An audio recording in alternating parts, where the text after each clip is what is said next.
Tell us a little bit about the Innovation Factory. What is it that you guys are up to?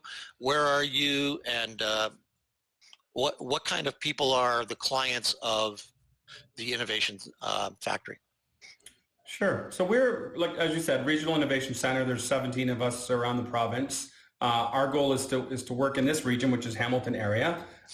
So if you are a startup, a scale-up in the Hamilton area, and you need some support, then we hope you'll come to our center and we can help you out. If you're early stage, that might mean inviting you to one-to-many events.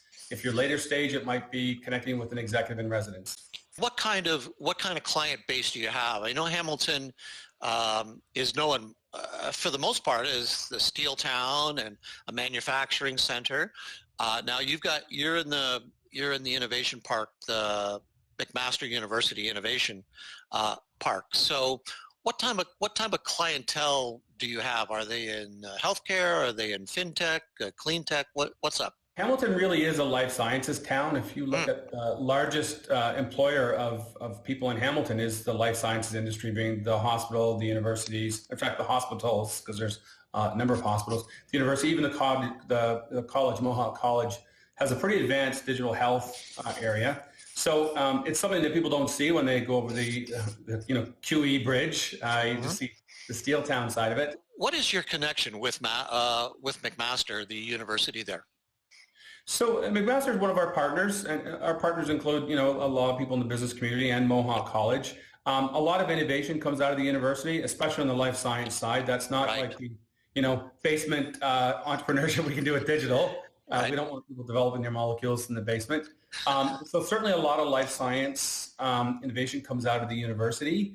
Our job is to take that innovation, which is probably very academically focused, and help them fill in the other pieces. Because, academics are like other inventors where they think once the invention is done, magically people will just, congregate around and ask to buy my product. Right. We take marketing, it's going to take sales, it's going to take, all kinds of other things in your business plan, probably capital.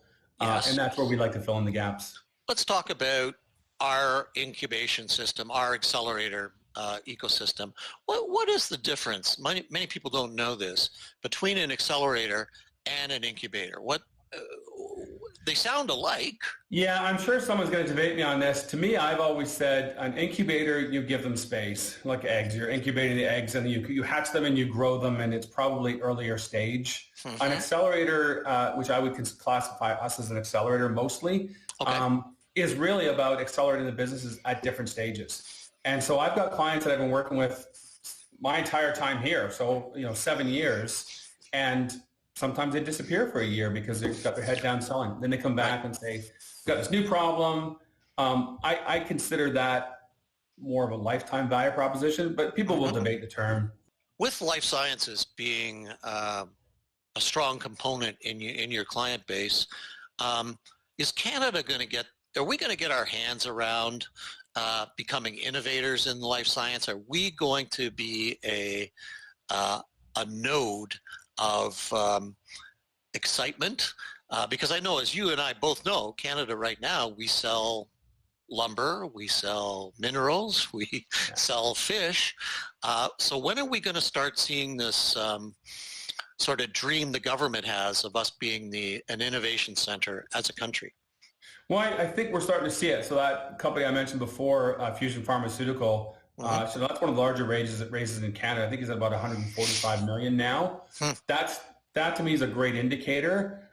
We have something we run here in Hamilton is the Synapse Life Science Consortium, which is really getting all those big institutions together to make it easy for our startups to be born here, to find their first market here in Canada, and understand how difficult it will be. You're selling to institutions in a lot of cases. Right. One of our local wins here in Hamilton is Fusion Pharmaceutical, which is Dr. John Valiant. I wish I could take any credit for its success. I really can't because, the man's brilliant.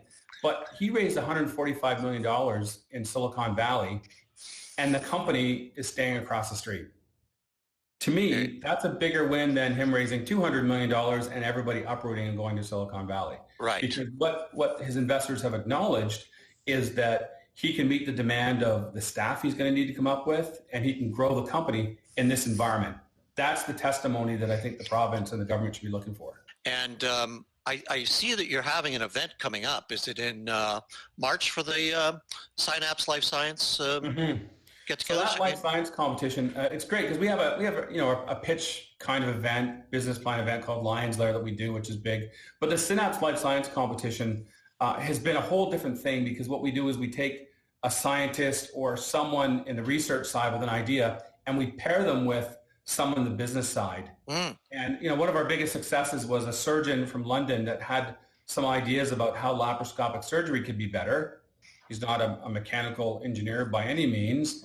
We connected him with an MBA graduate from DeGruy School of Business at McMaster, and that became a real company. That's a company called Mariner Endosurgery today, and it's augmented reality for surgery to make surgery safer. Wow. That went from idea to company, and it's through FDA approval, and that's all happened while I've been in Innovation Factory. So, and literally, I think in the last 5 years. That's a good show. Really fast, yeah.